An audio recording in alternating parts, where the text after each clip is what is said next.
Morning. Facebook since 2:30 in the morning. Hello, Facebook, and all our guests here on Zoom. Oh my goodness. Yes, we are live. Let me just turn this on. Okay, so that way I can see comments as they're coming on. Welcome everyone. It's been, like I said, it's been one of those hectic mornings where my guides decided to wake me up earlier than usual at 2:20 to give me all these messages. I've been up since then. And my husband since then has been like, go back to sleep. But it didn't happen. Okay, so today is day 2 of the sensitive empath.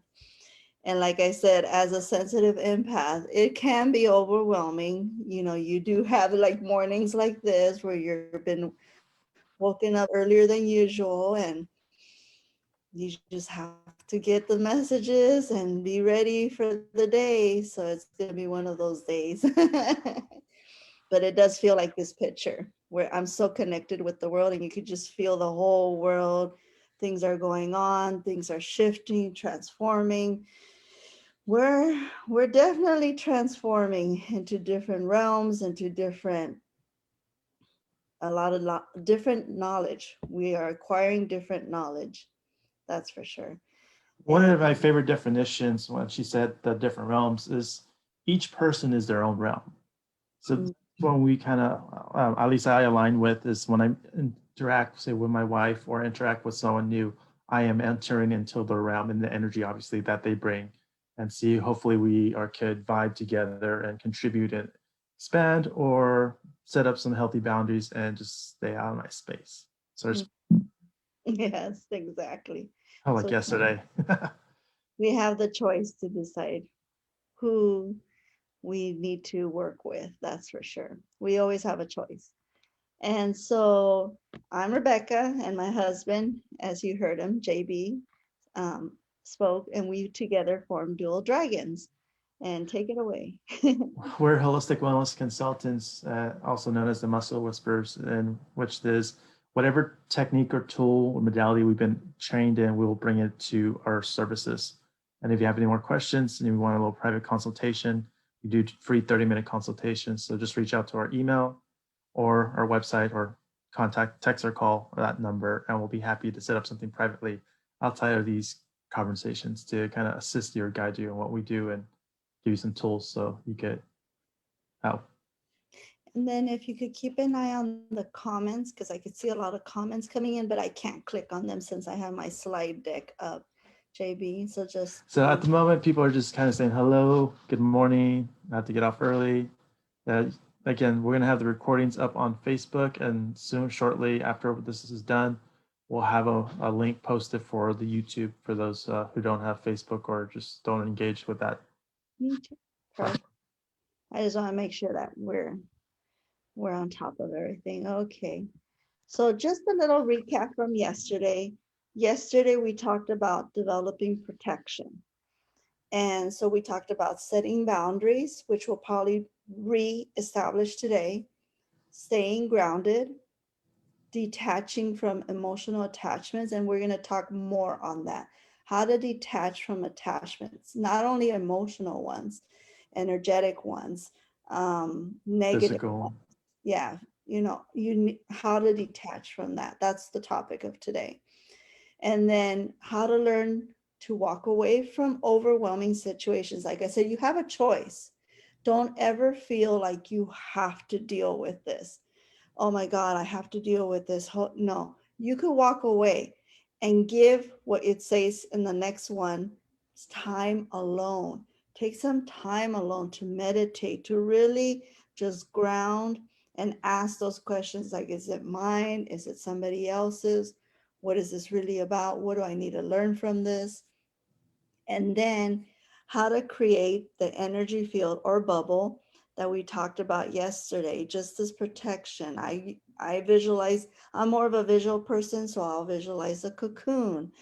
For other people, they need to say mantras. They need to, like I specified yesterday, my first teaching of it was my mom When we would get in the car, she would turn around and say in Spanish, "Persinas," and do the sign of the cross.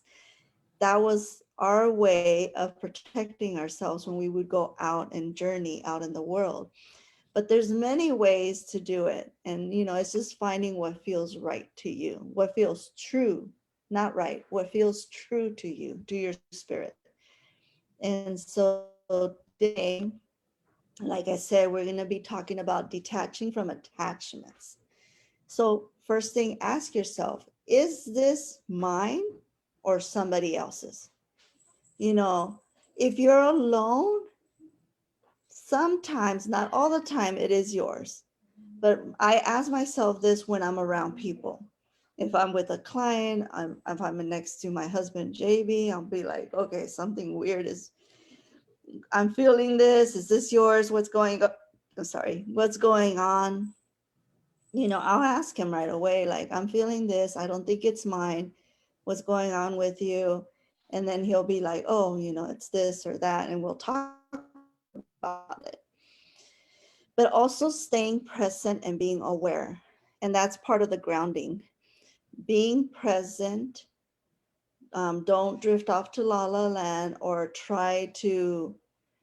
I always find a lot of clients and any participants that I have come across that ask me these questions, they tend to go into the rabbit's hole and they can't get out.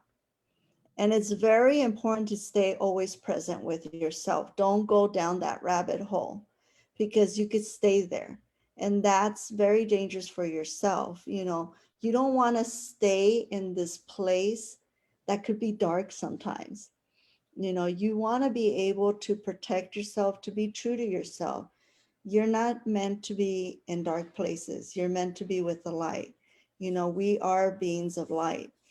Okay. And we have our darkness, which are just to help us keep us balanced, but we're not meant to stay there. Not meant to stay in too much in one or the other. Always be present, a balance.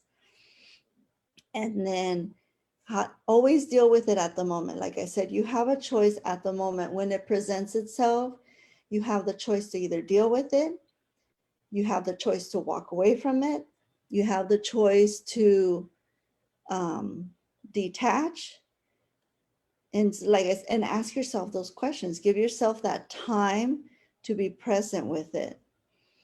And then next one is be aware of what you give and receive. We always tend to be focusing, oh, I'm receiving this, I'm receiving that, but we don't pay attention to what we give off to, because we talked a little bit about this yesterday, that we could be very intimidating. When we walk in a room, we have to make sure what we're giving to others, because there's other people that are just as sensitive as we are. So we always need to be in that self-cleansing type, almost like you have to shower every time before walking in a room. It's like, okay, I don't want to give off anything that I'm dealing with, onto others. So I always say, this is mine, whatever's mine stays with me. And then also the same way, when you restart receiving, when my husband and I start working on clients and we're receiving all their body aches and their symptoms, and it's like, okay, thank you, body, for making me aware of their symptoms, but that's not mine to take. Return to sender with consciousness attached. And so just make them conscious of the same things that we're being aware of, because sometimes our clients are not aware of all their body aches and pains. So this helps them to become conscious of what's going on within them, so they learn how to deal with what they need to work with. And then also be aware of your thoughts. Is it your ego? This was I think JB could talk a lot about this, being letting your ego talk instead of being, your true self. It could be dangerous because we come off, it's easy to come off very cocky, the know-it-all. Oh, I know what you need to do. I know, I get messages. I know what you need. No, we don't know everything. We get information, yes, but it could be changeable because of choices we make. Our life is based on choices we make, and there's nothing set in stone. The only thing that's set in stone is what you chose for your life. That's what's set in stone, but others cannot decide for you. And just to elaborate more on what Rebecca's saying, because of my life and what I went through, I was kind of leaning, say, more towards the ego, or leaning more towards the darkness of a lot of pain and just the way I was brought up, rather than learning how to be balanced and between the light and the dark. I was pretty much living most of my life. I was kind of confused, being that like I've been to like personal development and really focused on that since 2012. I was doing the mental work, I was doing the physical work, but I was not doing the emotional work, which then again came off as know-it-all or too much. And really, from the depths of my heart, I wanted to help people. But the fact that I ignore my emotions, and emotions being energy and emotion, and that could be also your feelings, anger, sadness, hurt, guilt, that's all energy of some form. I suppressed that and detached myself. Like I was addicted to avoid that. So no matter how much mindset I developed, no much how much physical work I try to willpower to, because I did not include that third kind of guidance system of emotions, nothing I desire really manifests right away. It took years sometimes, and it was really painful. Like if you kind of living up to those phrases, if you work hard for it, eventually you'll get there, which is not really a place you want to be when you're kind of holding on to this old baggage of pain and just too close to your ego. But as I've been working with my heart, and honestly, just this past year alone, being more balanced in my light and my ego, learning from my past and being higher connected to my higher truth, and just being present with who I am now.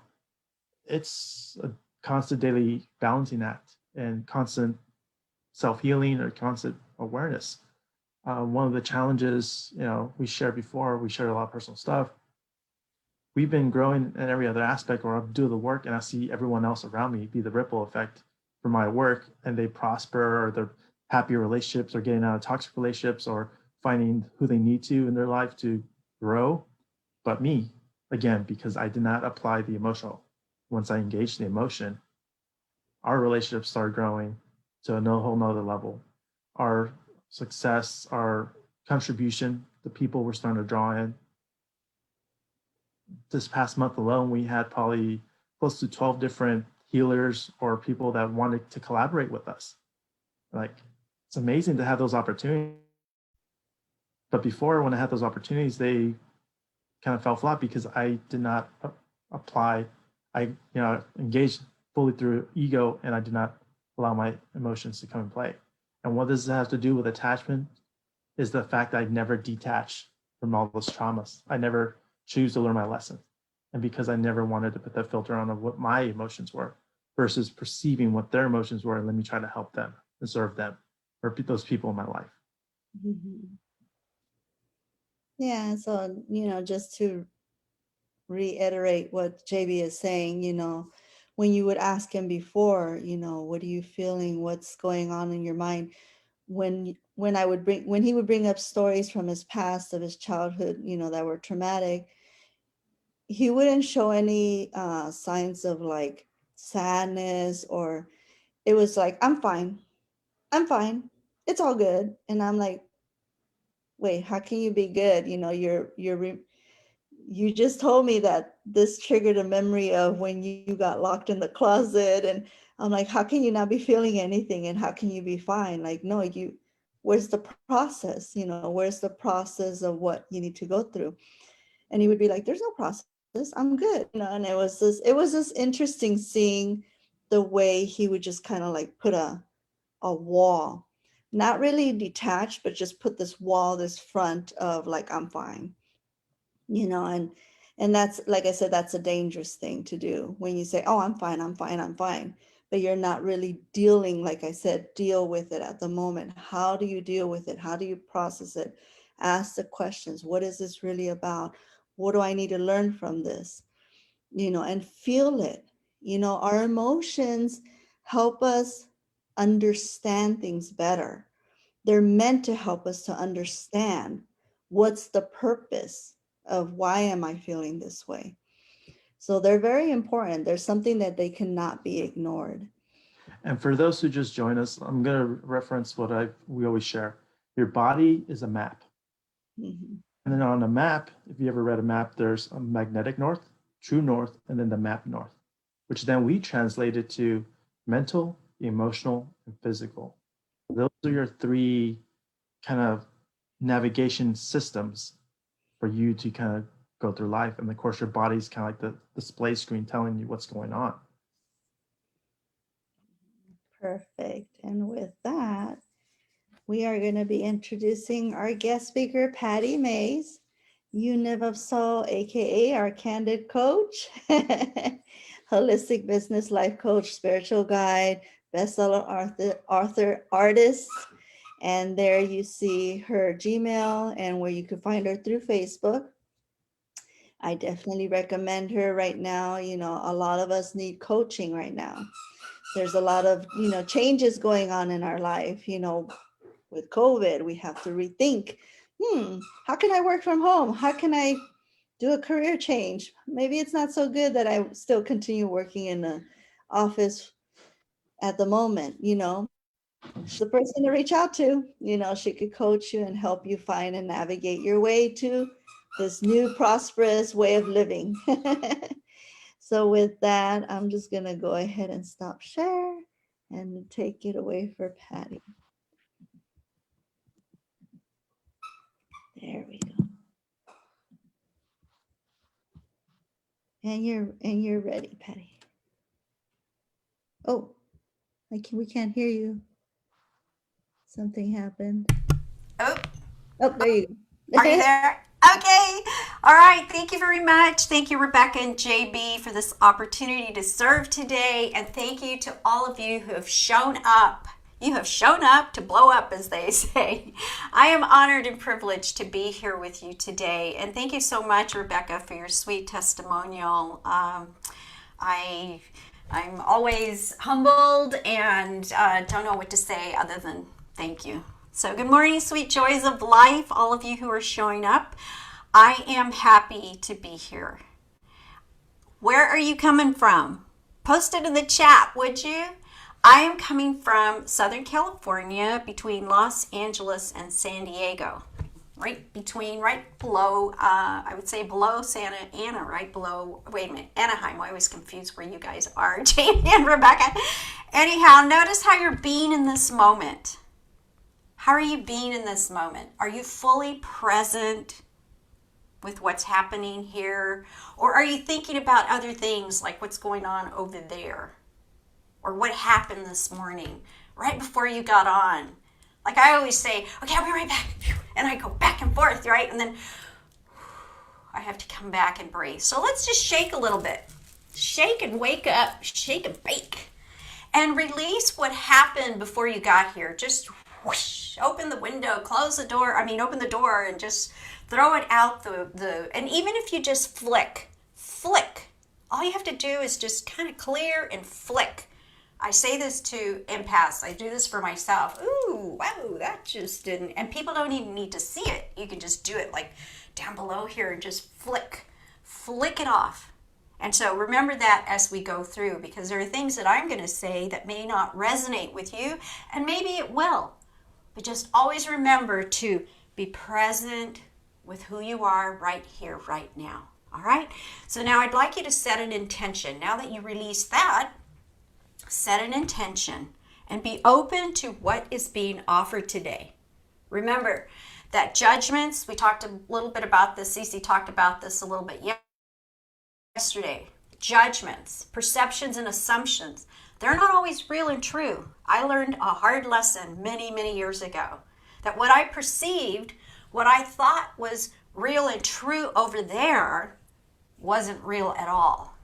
For them, it was real for me, but it wasn't for the other person. So I'm going to light a little sage to help with this clearing process. For those of you who know, I usually start with a little bit of clearing just to add more. And today I'm using an owl feather that I picked up many years ago. And this owl feather represents deception. It represents strength and power. It represents nature. It represents the winged ones to fly. But deception mainly, and that deception is about, am I telling the truth? Is this real and true for me?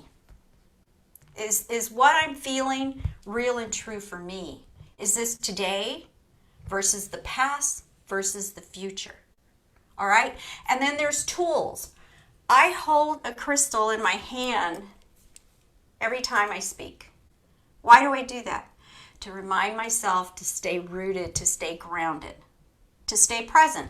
I don't need the crystal. I don't need the rock, the stone, but I hold it because it's something that helps guide me to keep me here.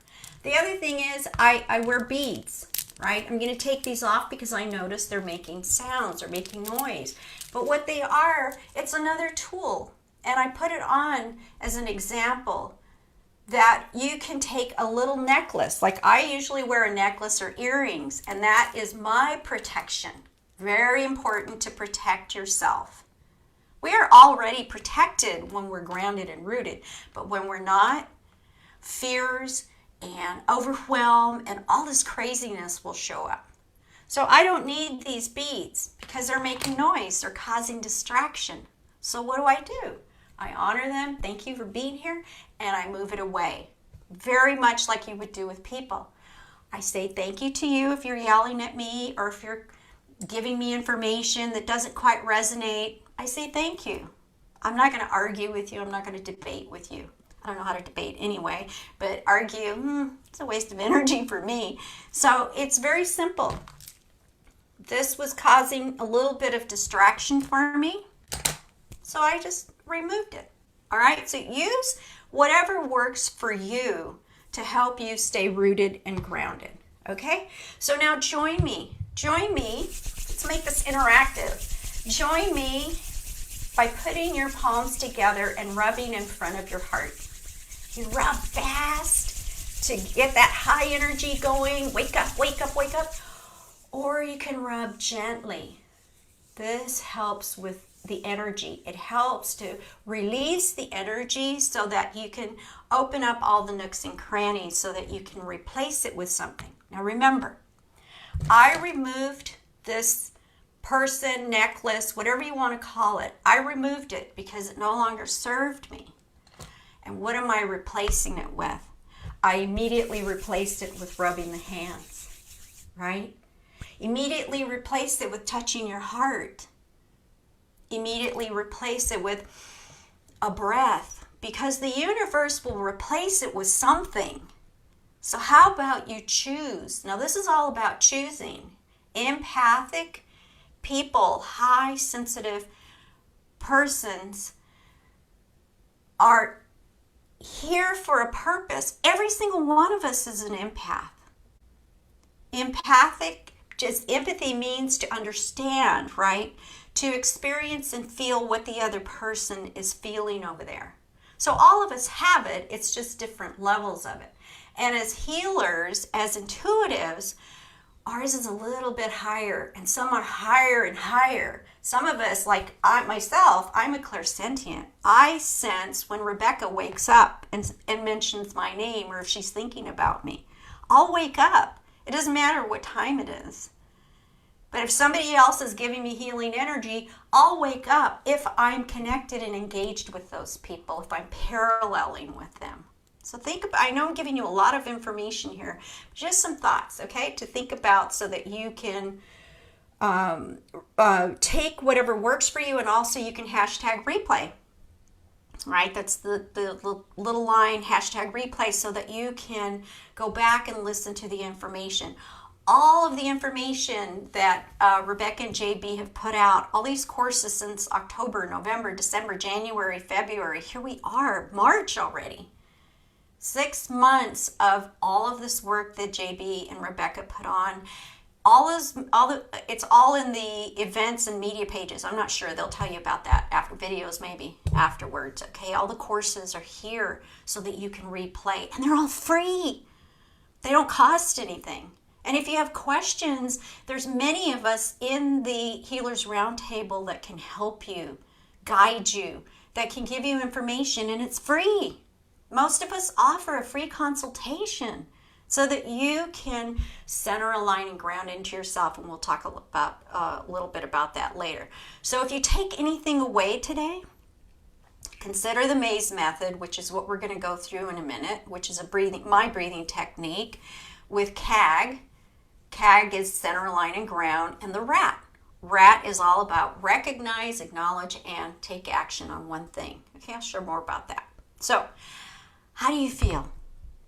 And before you answer, don't answer yet. Consider that I'm asking about your whole self, your physical, your mental, your emotional, relational, yes, relationships. We have personal and professional, financial, spiritual, some religious, right? So some of you are simply hoping to survive, to only survive this global pandemic and economic downturn. How about we start to live? How about we start to live today for tomorrow?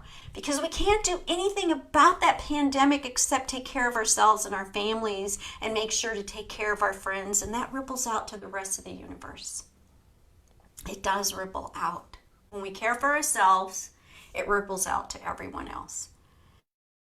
And some of you are continuing to struggle and suffer from your past, from all that past grief and sadness and resentment and anger. It lingers into our body and it stays there for quite a while. All right, so let's think about how are we being today. And then losses. There's also a gazillion losses. Death. What do we... Over 500 and something thousand people in the U.S., forgetting about globally. Oh my God. I mean, we don't want to forget about that, but okay. So how are you being with yourself in this moment? Take a deep breath. How am I being right here, right now in this moment? All right. I get it. I get it. These are tough times. And in tough times, what I have discovered throughout my lifetime, and I don't know about you, I don't know your answers, I don't know anything about you, and I do know that we are engaged because you are here today. And for those of you who are listening on replay, you came here for a reason, you came here for a purpose. You're either seeking something, you need relief, you need relaxation, you need someone else's voice to say, hey, I need help. Or maybe you just need to take a breath. Maybe you're just overwhelmed. All the maybes, right? So, okay. I agreed to speak on one of my favorite topics. Detach from attachments. I love this topic. I love this topic. It's critical to not attach to anything and anyone. We are so attached to our families, to our work, to our clients, to everybody else's business. We're so attached. We don't think about how much that is keeping us stuck, how much that is keeping us from being who we really are, from showing up fully and whole. And how do you do that? Okay, you were given many tips on day one, and Rebecca and JB gave us lots of tips and insights on what to do to not stay attached. All right. So the insight I offer you today is information only, okay? It's not your truth. It may not be right for you. Only you know what your truth is and what you feel, whether it's real or not for you. So take it as information. Take what works for you and leave the rest of it. All right. And also please post your questions and we'll get to them in a bit, or afterwards, or however it works, pending our time. All right.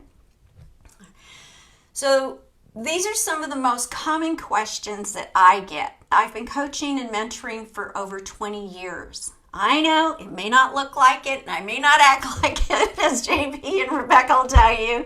And some of you who are on who know me, I have a tendency to I love to play. I enjoy playful, silly fun because life is so serious. And I spent, I'm going to use the word spent, most of my life in serious business mode. I'd walk into a room and my brother will tell you, my baby brother, every day is Brother's Day. We joke about that. He says, when I walk into a room, I mean business. Whoa. I just kind of like, whoa, that's serious. He said, but you have a vim and vigor for life. You are living your life fully. I want to know how you're doing it. And I got like, oh, what do you mean? It's not any different than everybody else. And he said, it's different. I'm not sure what it is, but come live with me. Come live with our family and show us how you live this life. Because I was this successful businesswoman, earned all these 6 figures and all this stuff. Well, why? Because by the time I was 6 years old, I witnessed the bruising of domestic violence and alcoholism. And I said, that will never happen to me. How many of you have said that? That will never happen to me. Remember that? Oh, that will never happen to me. And how many of us did that happen to? Yeah, we all say that or most of us say that at some point in our life. Oh, I'm never going to do that. That'll never happen to me. Okay, so what happened? The blinders went up and I stomped my right foot and I said, from now on, I am a businesswoman. And I forged ahead and became a businesswoman. Well, later on, I ended up with domestic violence in my life as a married woman in my mid-30s. Down came the blinders. Down came the blinders, and I didn't know what the heck to do. I was feeling everybody's stuff, and I was all over the place. People were telling me to ground, and I'm like, ground? What do you mean ground? What does that mean? Even though I was so familiar with all this, I've been studying this work all of my life. Because remember, I was right here, and I wanted to know everything about everything. And then suddenly, I was living it like everybody else. And I learned that I needed to go down even deeper, that I needed to go back and bring those blinders back. They were my tool. They were my grounding. They were what were keeping me focused. So find out what works for you and only you. Remember, this is about you to help you to remain clear and rooted, grounded here. All right, who's an empath here? Are you an empath? Do you think of yourself as an empath? Post it in the chat. Post it in the comments. Post yes in the comments if this is true for you. And then we'll get into that in a little bit. I am Patty Mays, as Rebecca introduced me. I'm a spiritual mentor, holistic business life coach. And I'm an artist, best-selling author of Momentum. And I'm the creator of the Mays Method and the 7 spiritual essentials for business success. Spirituality and business? What? Maybe it doesn't make sense to some of you. Well, let me tell you, it sure helped me become successful. So this breathing technique helps you to thrive and become interdependent in your relationships, personally and professionally. It helps you to become independent, to have your own life, your own hobbies, your own interests, your own business, your own work. And then you honor your partners, no matter who your partner is in business and personal relationships, you honor who they are. You don't make them what you want them to be. And they shouldn't make you what they want you to be. So think about that. Okay, just remember interdependent. You are merging together, but you're independent, coming together. Entering each other's field, entering each other's energy. And we all know what it's like to live with somebody, right? Okay, all of this that I'm sharing today is for you to show up and play big in whatever you set your mind to do. As my father says, you can do anything. He told me this as a little girl. You can do anything. As good as a man, if not better. And you have to take care of yourself. Remember, I'm a little girl. I'm a teeny tiny girl. And he's telling me to take care of myself because nobody else is going to take care of me as good as I am? That was a heavy load. But I did it because I had blinders on and I forged ahead and I took care of myself until I didn't when the blinders came down. All right, together let's bank on opportunities rather than adversities.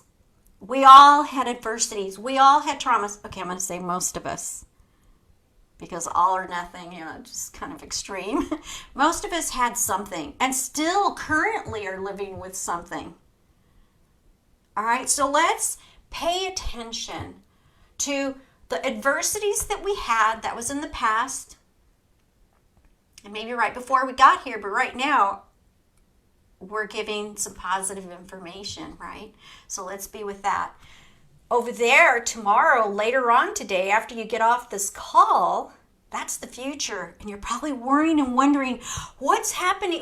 What's going to happen? Oh my God, is this going to happen? Am I going to get that job? Am I going to lose this? Am I going to gain that? What's going to happen? Forget about that. Set your markers, set some goals, ideas, and I'm not real goal oriented, and yet we need to be prepared. We need to be prepared, and that preparedness is about coming home, grounding, rooting. Okay, so let's pause for a moment. Join me in taking a deep breath. This is the maze method. Take a deep belly breath. Go inside your belly. Make it as big as the moon when you inhale. If some of you are going like this, I can see some of you are doing this. Shoulders are going up. It's okay. Just lower them gently. Lower them gently and put one hand on your heart or your shoulder and breathe again, concentrating and focusing on filling your belly. Some of you are yawning, which is awesome because it tells me your diaphragm is relaxing. You're ready to sing. You're rooted. Some of you are getting dizzy. Keep breathing into your belly, filling your whole belly, and filling your whole body. On this next breath, breathe in, filling your body. Take a little more in. Take it all the way down to the soles of your feet and bring it all the way back up to your crown. Allowing yourself to be present. Allowing yourself to be present with what is here. What is here right now. This breath exercise helps you to center, align, and ground into yourself, to become conscious, clear, and congruent with your intuition and mission. Take another gentle breath, deep breath, and allow yourself to come back. Remember what you felt like. Remember what this felt like for you. Was it uncomfortable? Was it beautiful? Was it relaxing? The term empath comes from empathy, as I mentioned earlier, which is the ability to understand the experiences and feelings of others outside of your own perspective. You actually sense and feel emotions as if they're part of your own experience. Rebecca has shared with us how she can feel energies. She can feel things and whoa. She takes heed and then she addresses it. JB does the same thing. I do the same thing. And most of you are aware of this work. And some of you are experts at this. Some of you are beginners. Some of you have no clue what the heck we're talking about. And I'm glad you're here if that is you. Because what happens is you actually sense and feel emotions. You may not even know what your emotions are, but you may be picking up somebody else's emotion, which says that you do have emotions. And as we say, think about, is this mine? Is this theirs? Is this the past? Is this the future? Or is this right now? All right. There are 3 types of empathy. There's the cognitive, the emotional, and the compassionate. Now, I'm known as the candid coach, as Rebecca mentioned at the beginning. I'm known as a candid coach, and for some people, the candid coach, oh my gosh, that sounds so serious, right? Well, candid just means I'm direct. Candid means that I just don't put up with BS. Candid just means that I can see a lie coming a mile away. Candid means that I am compassionate, that I feel you, I understand you, and I be with you where you are in the moment. And I also have some information for you, so I offer insight. That's all candid means. Okay? And here's what's very interesting to me. I don't know how many of you know this, but I was surprised about this. The latest scientific studies show that empaths are made, not instinctive, but rather one of learning and mentalization. Okay? So, I knew this, but I didn't know it because I don't think about this kind of stuff. I just live it and I just practice it the way it comes through because I'm pretty clear about what's happening in the moment. And there are 6 types of empaths. There's the emotional, the physical, intuitive, plant, animal, and earth. And you can take those, replay this and get some of this information. Empaths are intuitively, highly intuitive, and have a big heart and can find themselves crying easily. I'm a crier. When seeing abuse, injustice, or natural disasters, like all the stuff we've been watching on television or hearing on television and having to turn it off. Make time to turn off the television. Make time to pay attention and know what's happening globally, but also turn it off. All right? Now, you may suddenly be feeling really good and suddenly you're just angry. You get mad and you say, whoa, where did this come from? If you're conscious, if you're aware, if you're grounded, you can ask yourself, whoa, is this mine? Is this theirs? All of a sudden, I'm kind of moody. Oh, I feel edgy. I feel like, I just don't feel right. Oh, something's not right. Something doesn't feel true for me. Has that happened to you? If it's happened to you, post yes in the comments and let us know, because I will go back through all of the comments and I will replay this to see how I can continue to spread the energy to help in the healing process. I don't take this work lightly. I'm very serious about this work and also very playful about it. All right, when people come to me and they say, oh, he gave me all this negative energy and he's giving me or she's giving me or they're giving me, and Rebecca will tell you what my response is, but I'll go ahead and say it. I say, mind your own business. Mind your own business. Nobody gives you anything unless you receive it. Now, quickly, I'm going to go through the maze bubble. All right? Why? Because when you're minding your own business, you don't have time to be in other people's stuff. As an empath, you got to remember this. This one saved me. When I started realizing, oh, I'm picking up their energy because I checked in and said, well, this wasn't mine, but it tapped into something that was mine. Because anything we see out there, I know this is a controversial little topic here. Whatever you see out there is really what's happening deep inside of you. If you see suffering out there, you're suffering in here. If you see happiness out there, you're happy in here. Just take note of that. And we'll talk about that on a different day. More in depth about different things. I'm giving you just some basics here. All right. Now, healthy boundaries. Healthy boundaries. Oh my goodness. If you take nothing else, please take this. I know I said the rat and the AAAs and the this and the that and all that stuff because I have so much that I want to give it away because I need to make room for more things. So healthy boundaries is another key component to healthy interdependent relationships. You have 3 choices. 3 choices. You say yes and mean it. You say yes to you, and that means no to the other person. And I have it all backwards here, but it's all you're getting it right. Yes to somebody else If somebody asks you to do something and you say yes to them, you're saying no to yourself. Does that make sense? If I say yes, yes, Sylvia, I'll do that with you, that means that I'm saying no to me in that moment. Okay? If I say, no, Sylvia, no, not doing it, that means I'm saying yes to me. Now, the third one is a really cool one. This one is really good for relationships. Negotiate.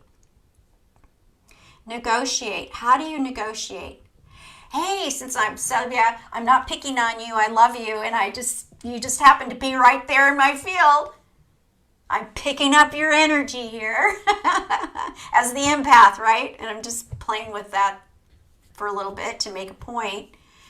That negotiate. Hey, Sylvia, yes, I'd love to do that, and not today, but how about we do it tomorrow or the next day? Or can we set another date for that? Or no, Sylvia, that's, yes, Sylvia, no, Sylvia, and can we ... Everybody get that? If you got that, please post yes in the comments, or post boundaries, yes, I get, yes, no, and negotiate. That is key right there. Yes, I want to do it. No, and mean it. That's where I meant. Oops, I didn't mean to do that. Yes, no, and negotiate. 1, 2, 3. Yes, no, negotiate. All right? All right, let's get into the maze bubble. I call it the maze bubble. You can call it the Rebecca bubble, the Sylvia bubble, the Shannon bubble, the Rose bubble. Who else is here? Sebastian bubble. Hey, Sebastian, good to see you here. Mia, Maya, Aleph. Okay, so all of you, the maze, the bubble, whatever color is yours, mine is blue. Mine is this beautiful, brilliant blue that's transparent, translucent. So your bubble is everything that is outside. It's at the tip of your fingers. And if you imagine your arm coming out of your head, it's at the tip of your fingers going to Father Sky. And all the way down into Mother Earth. So let's just imagine this. It would be Grandpa Sun in the east, and we have Grandmother Moon in the west. And then we've got Father Sky, Mother Earth. This is your bubble. Everything, everybody move. Just stretch your arms out and just kind of gently move around. And notice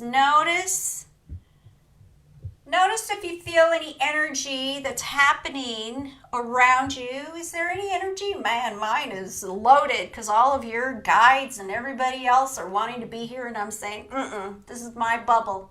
This is my time. I was asked to be here. So all of that is your bubble. And when you say, I'm getting this energy, they're giving me this energy, well, it's because you let them in your bubble. Okay? This is key. You only receive when you let them in. When you're grounded, rooted, centered, aligned, and grounded, you're conscious, you're aware of what's happening around you. And when you're aware, when you get conscious, you get clarity, you get clear.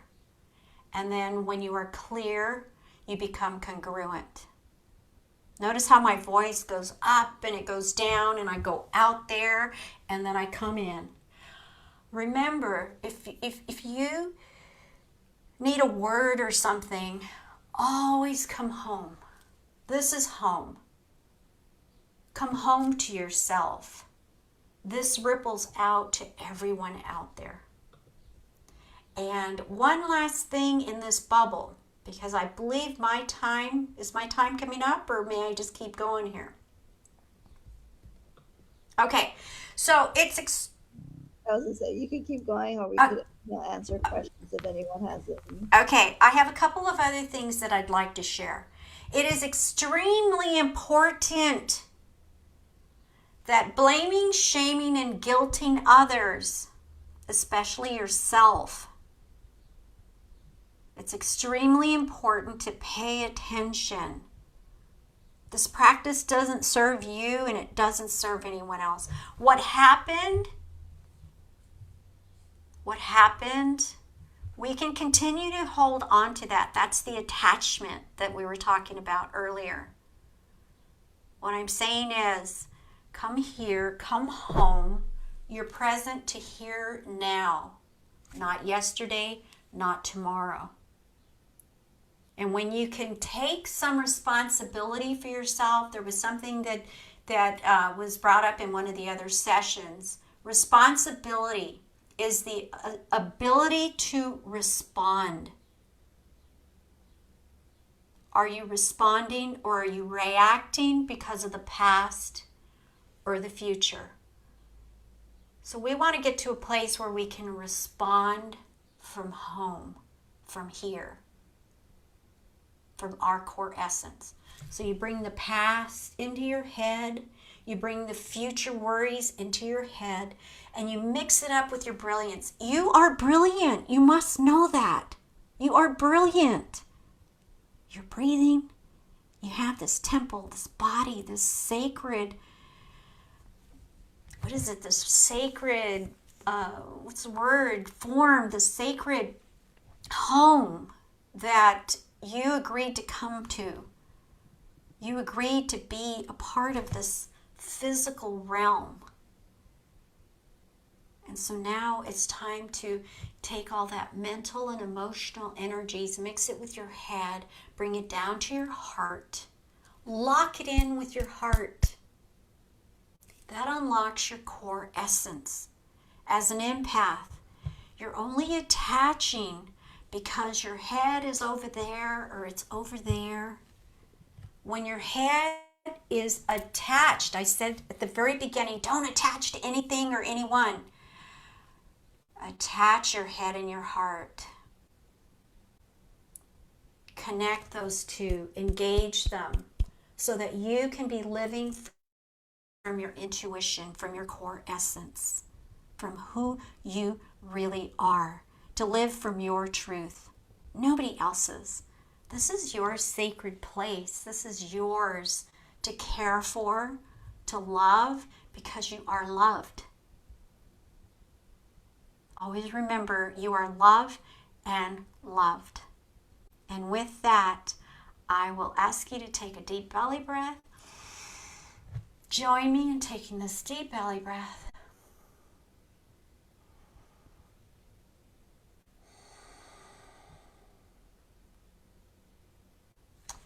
Now I release it to Rebecca and JB, and I ask you to bring yourself slowly back to the room. And if you have any questions, any thoughts, you can offer them.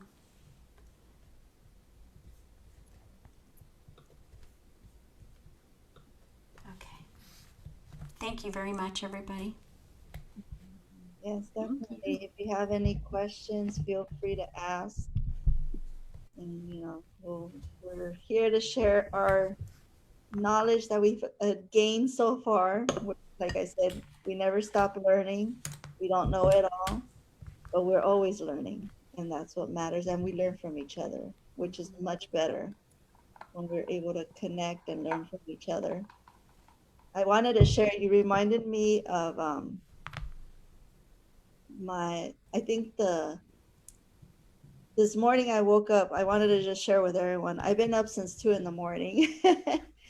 And it was because I got woken up from my guides, and I was dreaming them. They were like talking to me like, you need to rewatch this movie you watched when you were little. And I was like, oh my God, and I don't recall that movie until I woke up, like, oh yeah, that movie, I remember. I was really young. It was in 1980 and I was 5 or 6 at that time. And I just remember it impacted me. It impacted me. And so I just remember thinking, I got to rewatch this movie. So there I am at 2:30 in the morning watching this movie again, just to get whatever message they wanted me to gain from that. And what was interesting about it is when she had an accident, It's called, she had an accident, and from that accident, she realized that she came back and she started healing people. And at first, people were very appreciative, but then you have the other ones who are like, oh, this is sacrilegious and the devil's working in you and that's not normal. And then she ended up with a boyfriend that ended up shooting her because he started getting all into religion and thinking she was something else. And it's very, as an empath, you go through that. You go through the good and the bad. I remember in my younger years, I went through a lot of the bad stuff. Family members laughing at me like, oh, you're just, a dumb child just saying dumb things. And it was like, no, I'm like, I got this message from your relative. What do you mean it's dumb? It's not dumb. But it was just learning from that. And I remember earthquakes. That's what I was remembering. Earthquakes. I would see them coming before they actually started. I remember I would be sitting in my room and all of a sudden I could just see this movement coming. And I would stand up and tell my sister, there's an earthquake coming. And I would take off. And she would literally look at me like, you're crazy. What do you mean? There's nothing, it's not even shaking. There's no earthquake coming. And I'm already like under the desk, covering myself. And then all of a sudden, boom, the earthquake starts. And my sister's like, oh my God. She goes, how did you know? And I'm like, I saw it coming. I saw it and I felt it coming. And there was another one where this earthquake was different. I don't know if some of you recall in 1987, I was in 8th grade at Oh that time. boy, yes, I remember that. That was a big one. It was a 7 point something. Yeah. And I remember that earthquake called to me. It was it was one of those experiences that I cannot explain, but I heard the earth talking to me. And I literally stood at the window, just staring at the ground and just kind of like connecting. And I just remember seeing the trees, how they moved. So, I mean, I'm talking about nice big trees that look like Gumby all of a suddenly waving like this. The earth was actually rolling. And I just remember thinking like, wow, I didn't know the earth is capable of this. Like wow. I was just mesmerized. And I remember my all of a sudden feeling my mom pulling me because I was just so focused on the energy of the earth at that moment that everything around me disappeared. And I remember she got really scared when she saw that because she saw I was like gone at that moment. And then the other big one, a week before 9/11, I had many dreams of planes and fire crashes. And I didn't understand what was the message. I didn't know what was going to happen. And when it did happen, I remember that whole day, I felt the weight of the world on my shoulders. And I literally had to crash. By the I went to school, I went to work, I went to school, but by the time when I got back, I was thinking in my head like, I don't even know why I went to work. I don't know why I went to school. I didn't function in work. I didn't function at school. But I remember coming back home and just crashing on my bed and just disappearing for the next 2 days. So it was, just feeling that agony and the pain of everyone was very overwhelming. And I didn't know then what I know now on setting boundaries, on, protection. And so if anyone could get anything out of this today is, again, you have choices to be able to make these choices to say, okay, I'm feeling this. It's a little overwhelming, so I'm going to choose to detach. I'm going to set some boundaries. I'm going to set some protection. But at the same time, I'm going to deal with it either at that moment or later. I'll set it aside. And then I'll think about it like, oh, I wonder what that was about. Is it something I needed to process? Is it something I need to learn from it? And then just question it, take that time to question it, interview it. What is this really about? Because like they say, everything is a mirror reflection of yourself. Mm-hmm. So I always look to myself like, what am I supposed to gain out of this? What is it for me? Because most of the time the messages we receive are for you, not really for that person. If they're really meant for that person, something will happen. I will have clients that I'm receiving messages for them, but I'm just taking them in and I'm staying quiet and I'm working on them. And then all of a sudden that client will be like, did you feel that? I felt something. Are you feeling that? And I'm like, oh, yes, I've been feeling a lot of things for you. Would you like to get your message? Oh, you could do that? And I'm like, yes, I can. Would you like to know? It's your choice. I always tell them, it's your choice. Mm-hmm. I'm not going to give you the message if you don't want it. And they're like, no, no, please tell me. And so then we'll start talking. But I don't give them the whole shebang either. I don't want to overwhelm them. So I kind of just say, this is the first one they said to me. How do you feel about that? What are you feeling with that message? I talk them through it. I want them to process it. I want them to digest it. I want them to really learn from that experience as I'm learning through them that same experience. And then I'll bring up a story and analogy, something that I went through similar to them to kind of give them that guidance that they need to kind of move on, move forward, because I don't want them to get stuck there or be asking more questions or going down that rabbit hole. I don't want them to go down the rabbit hole because then they're just stuck. And I don't want to leave them stuck. And so, yeah, Mia, I'm just reading what Mia said. You know, yeah, when there's world events, it's hard because we're bombarded by the news. Every news channel has everything going on. And I've come to the point now where I don't have regular TV. It's just too much. There's just so many things going on. I will find out about some things through Facebook, but I make a choice. I make a choice like, is this really mine to deal with? No, I need to step away. So yeah, before I would take it on, but now I don't. I really pick and choose what I need to deal with at the moment. And it's the same with clients. Clients will come and I'll let JB know, like, this will be the last time we see this client.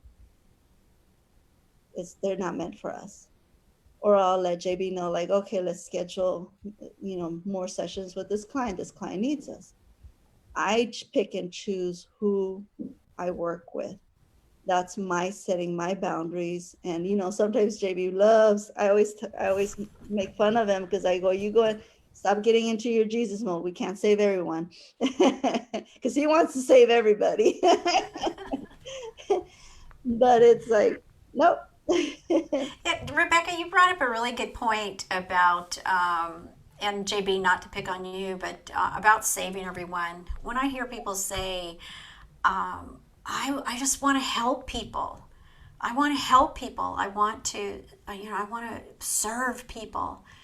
And so I'd like to ask those who are present here with us today and those who are watching, what is it about you? Do you find yourself wanting to save others? Are you wanting to help people? Just in your business, in your practice. Many of us are healers and practitioners and coaches and mentors and teachers. And anyone want to share a little bit about how, if you are experiencing that where you feel you want to save everyone, are you feeling the earth? As Rebecca mentioned, I'm one of those that I've been feeling the earth. I talk with Mother Earth. She lets me know when things are happening. The tsunami in Japan. Yes. I noticed That was a Mia big one. unmuted herself. Mia, do you have a question? Oh, I just wanted to respond to Patty about the question she just asked. What is it about ourselves Well, I've identified that, because of my trauma and experiencing abuse, that I want to try to save other people from experiencing, especially abuse, but any type of hurt, that can be prevented if possible. Mm-hmm. And how are you, if I may ask, and how are you presenting yourself? How are you grounding? Let me start with that. How do you ground yourself before you go to be with a client? I don't have any clients. Oh, I'm okay. actually writing a book. I'm Oh, actually writing a book about how transforming trauma to gratitude. And awesome. That's incredible. And in that process, do you find yourself uh, sharing your story, or do you find yourself as the reader? can you? Sorry, I didn't hear the first part. Can you Yes. repeat that? Okay. So are you writing the story from only your perspective, or are you writing it from the reader's perspective? Well, it's my story. So I'm writing it from I guess to answer your question, I'm writing it from my perspective. Um, and how I've encountered things in my life that have led me to gratitude in my own spiritual journey. And, how maybe they could use those tools and apply it towards their life as well. And that there is hope. And I'm sending a message of Beautiful. hope and light. That's beautiful, and I encourage you to continue doing that, and also just for all of us. I mean, I'm speaking to myself also, is to remember the audience who is reading this book, Mm-hmm. and how you're entertaining them to keep them engaged. Okay. Because this is about what happens is when we're wanting to save others, or because things happen to us. I mean, I found myself doing the same thing, and it's still a process. It's still a process. I mean, I've been doing this for, like I said, many years, 20 plus years, and all my life. But what happened was I was trying to tell them as opposed to engaging them. And so Mm-hmm. it's just a hint, just a tip. I'm sure you're doing it, but this was just for the whole audience to hear. And congratulations, continue and make it happen. It's Thank you. beautiful. Thank you. And Patty, I want to answer the question that you just asked. Um, until a few years ago, I have always walked in with an intention to rescue everybody else I saw in the similar pain as me, or even with the potential to face the kind of trauma that I may have experienced, in which I've now recognized that the rescuer in me wanted to rescue anyone and everyone who had been anywhere close to the situation I have been in. And as you guys were talking about, Rebecca said, and you said, talked about boundaries. That's one thing I've learned the last few years, to understand when somebody else's pain is not mine. And I'm here to support, but not take over the pain. In as I'm working with you guys, I'm actually learning more and more, and that boundary is actually. So I actually wanted to share with, before I talk about the question, as you were talking, I joined here today in a very happy place because I'm disconnected right now, if that makes sense. And Mm-hmm. I don't like using that statement, but I'm using that statement to actually try to explain that it still doesn't make sense to me. That's what I'm saying. So I'm disconnected right now. So I know I'm here with you guys, but I'm disconnected. I'm not bothered what's happening in my day for the rest of the day. I'm not bothered what's coming next week, which is not like me, because for me, every minute I have to worry about the next step and the next step and the next day and the next week. So I'm disconnected, I'm detached, yet I'm very happy and I'm very relieved and very relaxed. What about? I don't know. And so when you talk about, being an empath and taking over, not taking over, but like how do we support them? My initial thing has always been to run and rescue them. I've learned now that I need to be present for them, but I don't need to be present in their trauma. If that, uh, you know, by being present for them, what I've realized is it's kind of like first aid, that I'm making sure I'm safe, I'm capable of giving them the support rather than getting involved in their pain. And I'm being rational in supporting them. And one of the things that right now, Rebecca was mentioning 9/11, and so there's 4 or 5 such events that have happened in my life that were really hard. This is the first time I'm hearing, so I kind of relate to it now. I didn't know why I was upset on those days before this event happened. I was upset, I wasn't happy, I was irate, I was, erratic. In 9/11 was one of those days, and there's two different prime ministers who were killed, assassinated, and I somehow knew, which in today's day and age, I understand what I felt. At that time, I was just very upset. Why am I feeling the way am I feeling? And then in few hours, in both cases, at a very young age, um, I hear about the assassination. It was very heavy on me. As you said, Rebecca, you just crashed. I just couldn't stop crying. I haven't even followed them before. It's not like I was their fan or I wanted to meet them or anything. I just couldn't stop crying, and it took me years to actually get over the anger that I felt for their murders.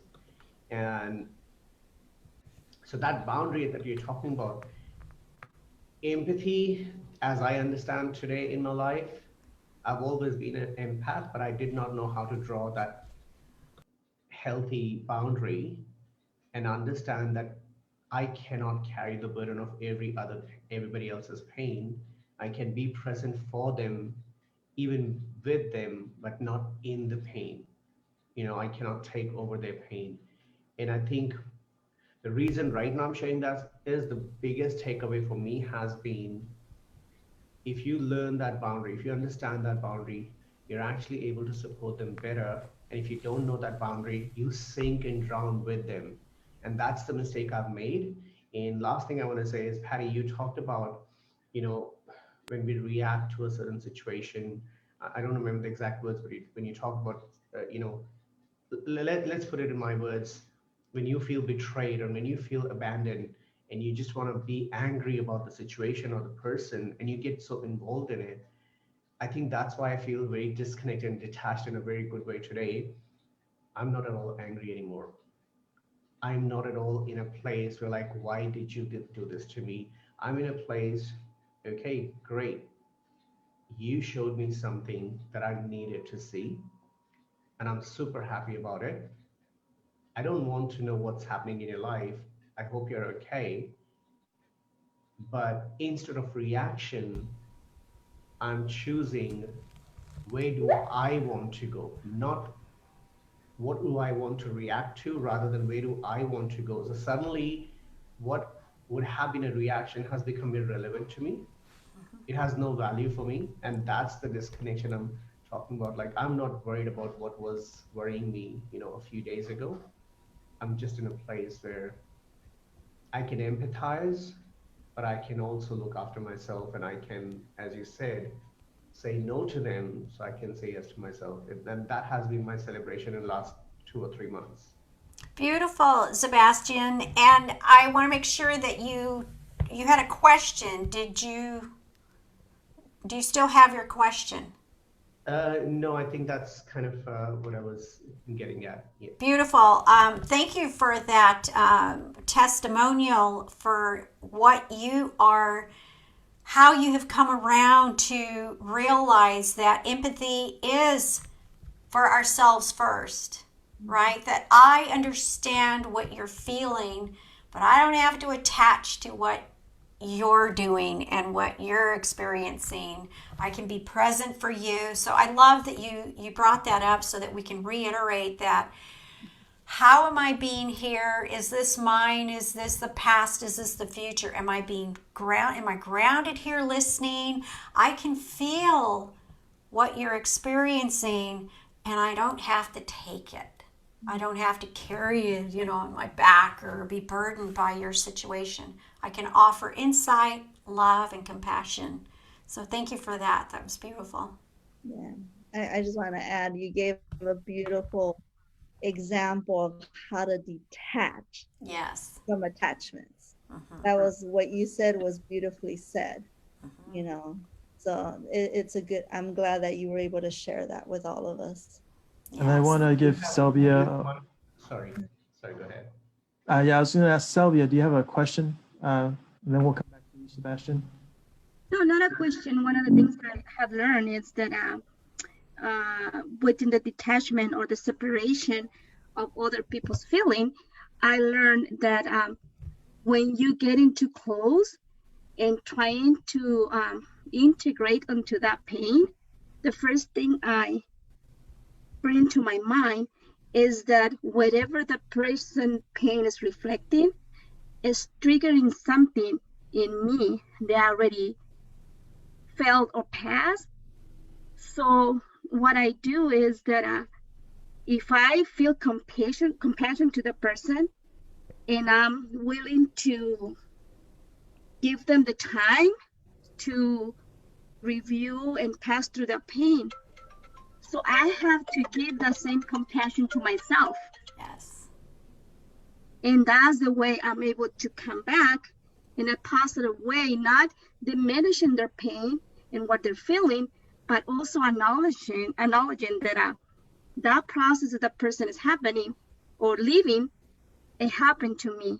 So I have to have the same compassion for myself. Then I will be able to provide that compassion to that person. Beautiful. That was excellent. That is a great reminder that when I have compassion for you, I must have it for myself. Mhm. Yeah, beautiful. And Thank those you, Sylvia. for viewing it, notice these two wonderful guests speaking up, how they share their vocabulary, how they healthily detach from attachments. Again, we all have our own vocabulary, but the concept is still the same, where we acknowledge who we're engaging with, their emotions, their thoughts, whatever we're empathically picking up from them.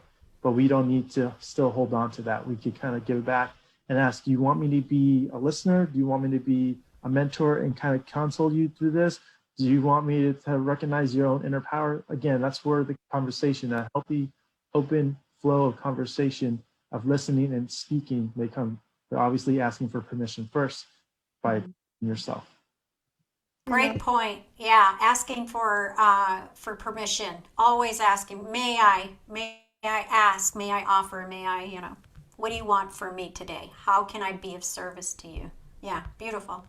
Yeah, one of the things I learned at school through my degree, that you don't counsel anybody without them asking you to counsel them. Yes. You just hear them, and then they will give you that. If they need something, if they need to hear something from you, they will let you know some way, somehow.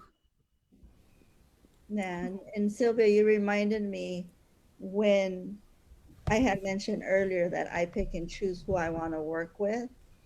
And that's one of my keys, compassion. If I'm not coming in a place of compassion and my ego steps in and I'm being judgmental to that person, I know that's my cue that I need to step away because I'm not coming in a place of compassion. Yeah. And that's another thing that, like I mentioned, learning to distinguish what is ego and what is true, and being taking the responsibility of making sure of what you're going to give and receive. So I always take that to heart, like if I'm being judgmental, I'm not going to service this person correctly. Response, so as an empath, make sure that you're checking on yourself too. Am I coming from a place of compassion or judgment? Because if I'm in judgment, I need to step away. Yes. Great point. So I had a quick question, Patty. You talked about, how do you ground yourself? And as you know, this is all this is a lot, new to me. And, you guys, Patty, you, JB, and Rebecca, you guys have actually guided me into some, I think the fence that I'm crossing in a way. And so I apologize.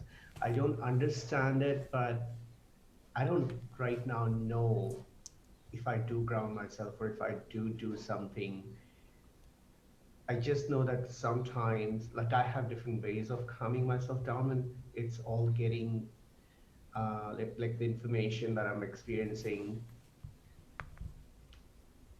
So I don't know, like, do I ground myself or not? I don't know if that question actually even makes sense. I don't even know that if I ground myself, if I have that ability, or if if I'm doing something that helps me connect to something, to stay in control or stay in. Yeah, I hope that question actually does Yeah, make sense. yeah. Okay. What I'm hearing is that you haven't quite figured out the difference between when you're grounded, but you know when you're not grounded. And I think that that distinction right there, when you know that you're not grounded, you know you need to ground. I know it may not make sense, but if you're feeling like, oh, I'm all over the place, it's time to make time to get quiet. I have a book coming out titled Shut Up for Success. And what that means is make time for silence, make time to be quiet, make time to be with yourself. It doesn't mean that you are alone from the rest of the world because we're all connected, right? So why not make time to be alone? Breathe into your body. That in itself, one deep breath saved my life. And I know it can save you. One deep breath, maybe go in, as I released, I grounded, I rooted into Mother Earth. And at that moment, I knew I was grounded. So if you take anything for grounding, the breath is what helps you to come home, to ground into yourself. And grounding just means that you are present here now, that you're not thinking about that over there or that, that back there or that in front of you. It means that you are present with what is here now, rooted here. Like a tree. Think of a tree. All right, we have one more question before our time's up from Facebook. One of our listeners says, how do you learn to receive when you're always a giver? Oh, this is a really good question. Thank you so much for asking the question. When we give, we're automatically receiving.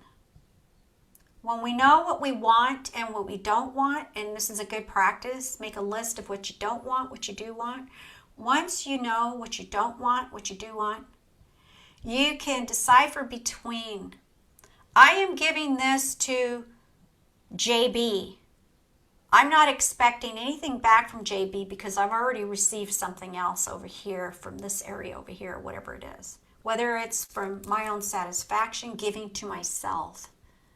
Always give to yourself. When you give, you're giving to yourself. And so when you give, you're depleting. On the other hand, there's the default giver, right? That's constant, like you say, giving. What happens is you lose sight. You enable others. You're avoiding yourself. You're distracting. You're deflecting from something that you're not wanting to see for yourself. You're not being in your truth, possibly. You're not being in what's right. You're giving because you want somebody to love you. There's something important here, too. Everyone that I've experienced, and I'm not going to say everyone, because most people, we all want three things. The 3 A's, I call them. We want affection, we want attention, and more importantly, we want to be acknowledged.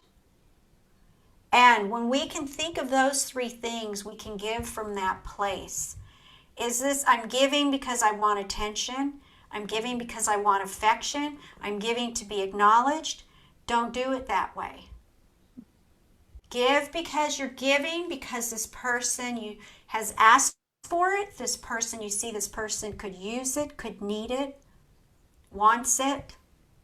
I mean, I've taken jewelry off when people have said, "Oh, I love that so much. Where did you get it? I'd like one." I've taken it off and I've given it to them. Some people say, "No, no, no, no, I don't want to take your thing. Please, I'd love for you to have it because I'm not attached to that."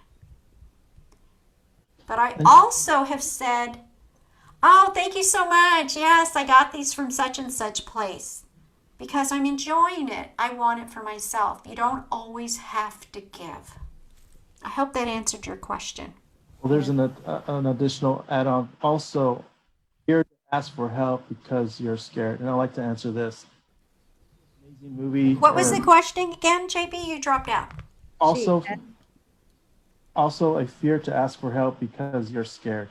And I like to answer this. There's I guess, a TV show I was watching, and this quote really hit me like a ton of bricks, or really kind of struck my chord internally. It's not that I'm afraid of death, is that I'm not attached to life. So this person is not fearing to die because they're in front of this empire willing to take their life, but they're not attached to life either, like you said. And this is... Yes. Mm-hmm. Go ahead, JB. I just hit on something. Yeah. Go for it. That was Okay. the main quote that just struck me with this questions. That quote is excellent, and again, if you take anything else, it is about be open to the outcome. Mm-hmm. Be open to the outcome. And that's what just struck me right in my chord, that my heart was that when you aren't fearing death, when you're not fearing being rejected or denied or abandoned or neglected, you could give from that open heart space. Mm-hmm. Yeah. It's be open to the outcome from anything that you set out to do. Yeah, I believe when you fear to ask, it's because you already know the answer. Yeah. And you don't want to be confronted to the answer, because it will open up, some pain, and you have to reflect. It's going to open up some issues that you already have, but you already have the answers. Like you said about that, we know we're going to die one day. Why are you scared? It's nothing that you can do, Mm-hmm. And the other thing about asking is that when we're afraid to ask, is we didn't learn how to ask. We were told not to ask as kids sometimes. I see that with some parents. They say, "Stop asking. Don't ask." And I say, ask away. I was grateful that my parents always said, ask, because the answer is no if you don't ask. It's already no. So ask, and especially if you need some help or need some guidance or something to help you along the way, and you're fearing death or you're fearing whatever it is, it's a loss. It's a feeling of helplessness, a feeling of loss that we get into. Asking is the most important thing we could do for ourselves. And I just wanted to share too, when going on a deeper level, when you have fear to ask for help or fear just to ask, you're really setting yourself up to not grow from there. Yeah. You're pretty much staying stuck. And that's one thing I would like this person to kind of think about. Why do I want to stay stuck here? Mm-hmm. What my husband and I will ask, what's the block positive desire there? What are you blocking? And what's the purpose for it? Go deeper, because there's something there that you need to heal from. Always go deeper, because once you go deep and you're able to heal, then things start moving along much better, faster, you have a better understanding, that fear goes away. And so it's really about attending to that in a deeper level. Yeah, yeah, Rebecca. And the other thing is to cut yourself some slack. Cut Yeah. yourself some slack. I mean, truly, cut yourself and other people's slack. That that's I think that that goes right along with that. Is that some of us aren't able to go deeper. Some of us are able to. We go so deep. I mean, we can go to the extreme, to the depths, and lose sight of things. So there's this wonderful balance that takes place. It doesn't have to be 50-50, but sometimes, we're here. Sometimes we're here, and we want to cut ourselves some slack. Ask for help. Just ask a question. I never knew how to ask questions. I still don't know how to ask questions, but I do ask for help. And I, then yeah, I do ask. I just want to add, I know we're over time and I want to respect, Uh-oh. but I do want to finish this. Failure is the response, fear of failure. And Yes. that is a self-judgment. Yes. It's a self-judgment. Be kind to yourself. Do not judge yourself. Do not criticize yourself. That's something that was taught to you. So I want that person to kind of like again dig deeper. What is this really about? Because I could honestly say that no one is really a failure. JB, I want you to, you know, I remember JB said one day, I don't feel successful. I haven't reached all these goals that I set to myself. I was going to do this, do that. And I looked at him and I'm like, are you kidding me? Like, you have a roof over your head, you have food on the table, you have a loving wife, you have a family. There's no failure there.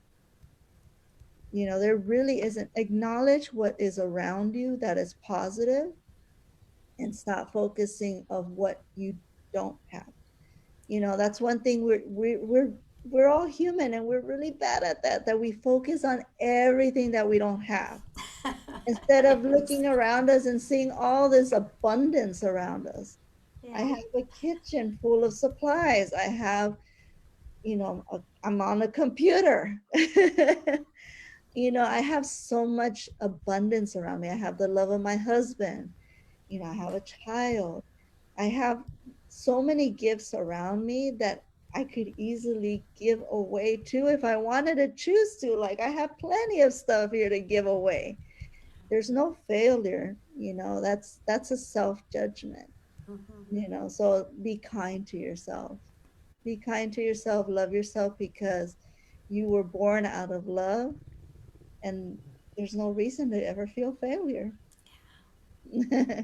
Beautiful, Rebecca. And if we could wrap up on the empath thing, I know we're running out here. Is everyone take a deep belly breath?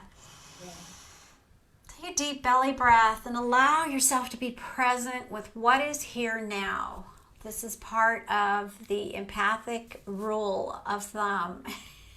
Deep breath into your belly, releasing it slowly and arriving to what is here now.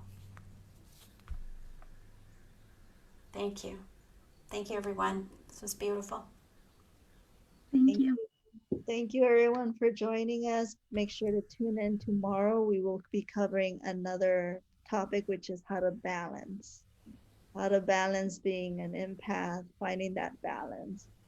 And then Sunday, we'll be giving more tools on how to clear yourself, which is something we need to do every day. So make sure to tune in. And if you missed any of these today or yesterday, or if you might miss tomorrow or Sunday, remember you could watch these on our Facebook page. I have posted the link on Meetup. I have posted and also on our Facebook page. And if you don't have Facebook, once we're done with this course, we will be um, putting the recordings on YouTube, and then we will send a link out for everyone. Okay. Thank you again. And Thank thank you, you. Patty. Thanks, everyone. Thank you. Thank you.